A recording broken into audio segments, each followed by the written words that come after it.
Kami ang original Mananabas na buwang grupo taong 1999 na kinabibilangan ng iba't ibang miyembro na galing sa ibang grupo. Tapos ang 25 taon, muli kami nagbabalik sa dance floor. Kaya abangan nyo kami.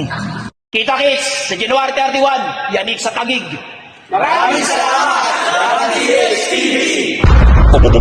Bomba.